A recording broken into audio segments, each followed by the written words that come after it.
Para el estudio en particular de un órgano o la descripción de un órgano, nosotros vamos a utilizar una serie de ítems, de títulos que vamos a ir tratando de tener en cuenta para hacer una correcta descripción de cada uno de los órganos. Entonces,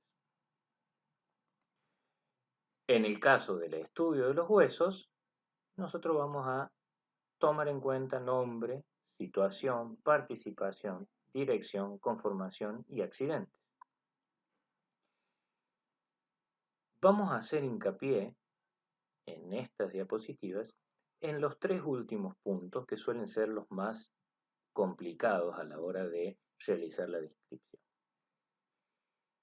En cuanto al nombre, porque vamos a nombrar el órgano que estamos describiendo. El nombre de los huesos, en general, es proveniente de la anatomía humana, por lo tanto, algunos nombres no coinciden o resultan ilógicos a la hora de pasarlos a la veterinaria. De todas maneras, los nombres de los huesos están ya establecidos y los vamos a estudiar con esos nombres. La situación es una descripción simple que se hace. En principio, la relación que tiene este hueso o el órgano que sea con el plano mediano. Recuerden que si los órganos son cortados por el plano mediano, son órganos impares. Si se alejan del plano mediano, son órganos pares. Entonces, la situación de un hueso puede ser par, por ejemplo, los huesos de los miembros, uno de cada lado del plano mediano, o puede ser impar, por ejemplo, las vértebras. La participación es en qué región o de qué aparato participa ese órgano. Como hablamos de huesos, estamos hablando del aparato locomotor en general, y la participación topográfica será dependiendo de la región. Por ejemplo, en la región del brazo o de la región del brazo participa el húmero. La dirección. La dirección es un tema que suele ser complejo. Hay dos tipos de dirección.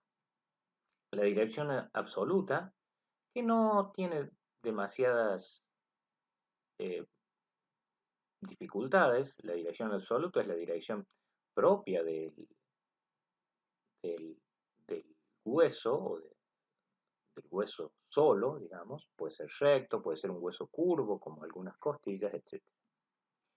La que suele ser más complicada es la dirección relativa. ¿Y cómo se toma la dirección relativa? La dirección relativa es la dirección que tiene el órgano, el hueso en este caso, en relación al esqueleto. ¿Cómo puede ser esa dirección? Por ejemplo, si hablamos, este es parte de un esqueleto equino. Si hablamos de este hueso, que es el radio, fíjense que tiene una dirección relativa al animal en pie, al esqueleto, una dirección, decía, vertical. Si hablamos del esternón, que es un hueso metamérico, esa dirección es horizontal. Y recuerden que las direcciones pueden ser vertical, horizontal u oblicua. Y en el caso de oblicua, fíjense que tenemos aquí dos direcciones oblicuas.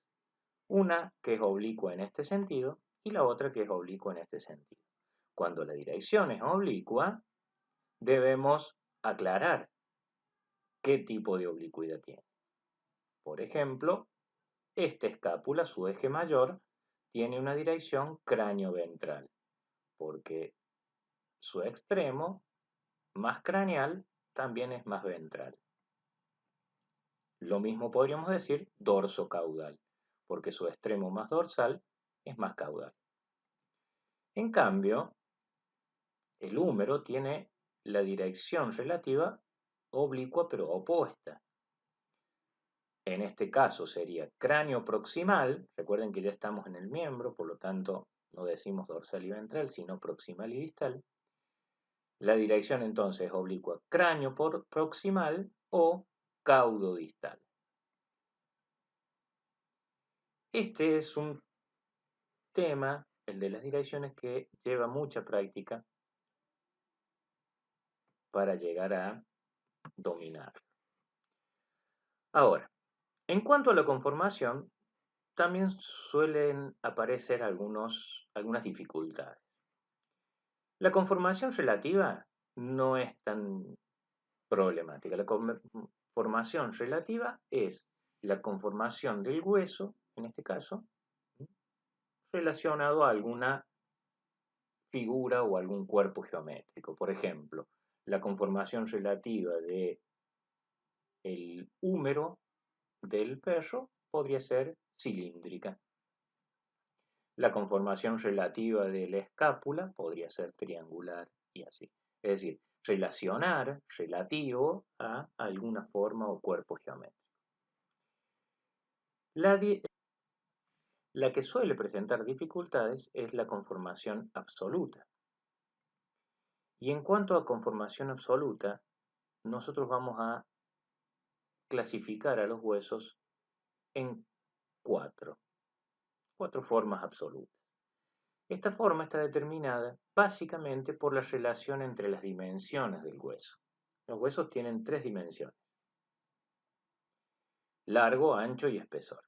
Dependiendo cuál o cuáles de esas dimensiones predominan, vamos a tener huesos largos, planos, cortos y alargados. Los huesos largos predomina, obviamente, una de las dimensiones, el largo, pero tienen una característica particular, que es la de poseer un espacio, un hueco en su interior, una cavidad, y esto es un corte transverso, poseer una cavidad donde alojan la médula ósea en forma de cordón. Si bien en el hueso esponjoso también tenemos médula ósea, tiene una cavidad particular para la médula ósea. Estos huesos largos, fíjense cómo está organizado el hueso compacto y el hueso esponjoso cerca de los extremos, tienen ciertas partes. Los extremos, que se llaman epífisis, una proximal, una distal. El cuerpo, que se denomina diáfisis. Y después unos cartílagos de crecimiento, fisiales, formando una parte que se llama metáfisis. Ahora bien, ¿qué características tienen estos huesos? Que de acuerdo a su forma son apropiados para palanca, ¿sí? Entonces, estos huesos largos o a estos huesos largos los vamos a encontrar en los miembros, porque su función es palanca y la palanca como forma de locomoción. ¿Está bien? En otro sentido, los huesos planos tienen dos dimensiones predominantes, largo y ancho, cuando su espesor es mucho más acotado, mucho más delgado, y son huesos que siempre van a presentar dos caras. Por ejemplo, la escápula es un hueso plano. Estos huesos no poseen cavidad medular, solo los largos poseen cavidad medular, es decir que aquí tenemos hueso compacto en una cara, hueso compacto en la otra cara y entre las dos hueso esponjoso. Es decir, sería como un sándwich de hueso esponjoso. Ahora bien, dijimos, todos los huesos planos van a tener dos caras. Esas caras van a tener un nombre de acuerdo a su posición. Por ejemplo, en la escápula esta cara se va a llamar lateral y esta se va a llamar medial o costal. Si fuese un hueso del cráneo, una cara podría llamarse externa y la otra interna. Cuando dos caras se unen, van a presentar bordes, ¿sí? Es decir, los huesos planos presentan bordes, ¿sí? Dos caras y algunos ángulos entre los bordes. Por ejemplo, aquí tenemos un borde dorsal y un borde caudal y tenemos un ángulo, el ángulo caudal de la escápula. Estos huesos, son o están adaptados de acuerdo a su forma a la protección. Entonces, ¿dónde vamos a encontrar huesos planos? Principalmente en la cabeza, para proteger los órganos que hay en la cabeza, y en las cinturas, es decir, proximal de los miembros, en la cintura torácica, como en este caso, o en la cintura pélvica, como si fuese el caso del coxal.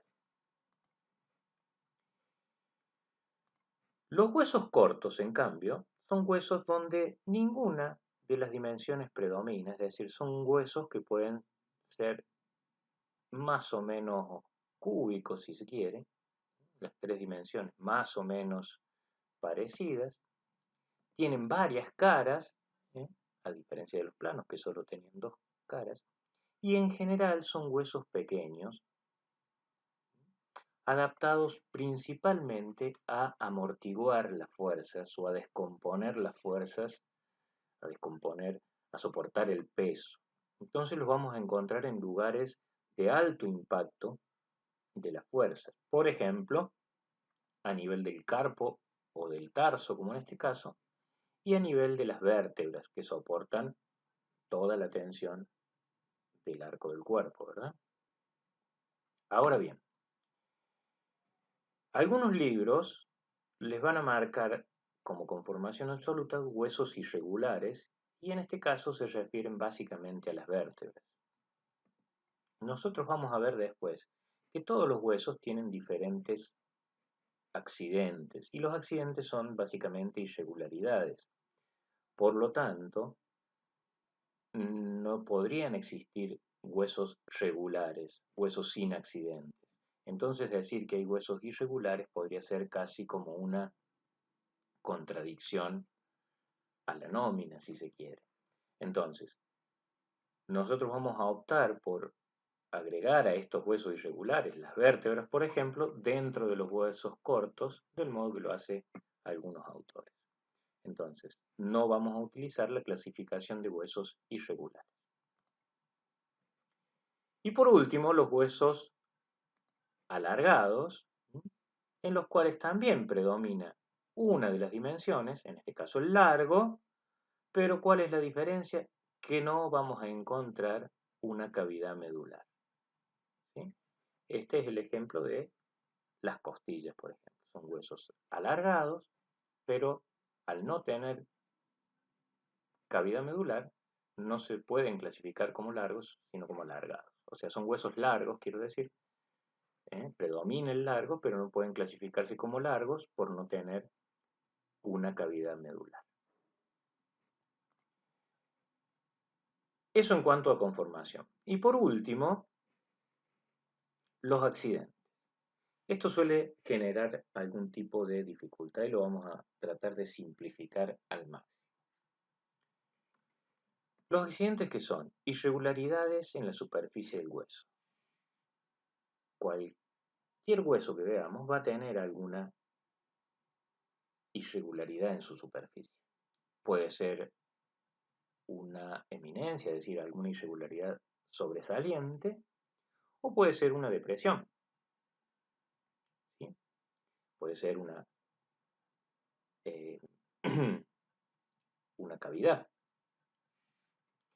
Ahora bien, los accidentes, estas irregularidades, no están por casualidad en los huesos, sino que tienen una función. Y a esas funciones las podemos clasificar en dos. Una función podría ser articular con otro hueso. Entonces sería un accidente articular, porque está justamente para articular con otro hueso. O el accidente puede ser para que se inserte un músculo, para que se inserte un ligamento, para que pase una arteria, etc. Otras funciones que no tienen que ver con la articulación. Entonces, en ese caso, los vamos a llamar no articulares. Hay muchos, varían en nombre y características, pero podemos decir algunos ejemplos. Eminencias articulares podrían ser la cabeza, por ejemplo, cabeza del fémur, un cóndilo de la tibia, cavidades articulares, podríamos decir el acetábulo en el coxal, la cavidad glenoidea en la escápula, La tróclea del fémur, también en algunos clasificada como una cavidad, la cóclea de la tibia, etc. Y en cuanto a los no articulares, dentro de las eminencias vamos a encontrar tuberosidad, cresta, tubérculo, espina, muchos nombres de acuerdo a su forma, mientras que en las cavidades podría ser una fosa, un surco, una escotadura, etc. Ahora vamos a ver un ejemplo que nos va a permitir ejercitar esto que hemos visto. Vamos a tomar este hueso. Este hueso se llama fémur. Entonces, nombre, fémur.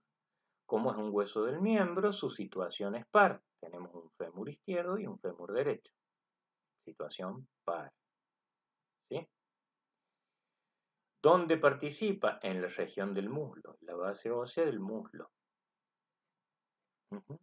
Su dirección relativa, es decir, su dirección en relación al esqueleto, es, como ustedes pueden observar, la dirección del eje mayor es oblicua.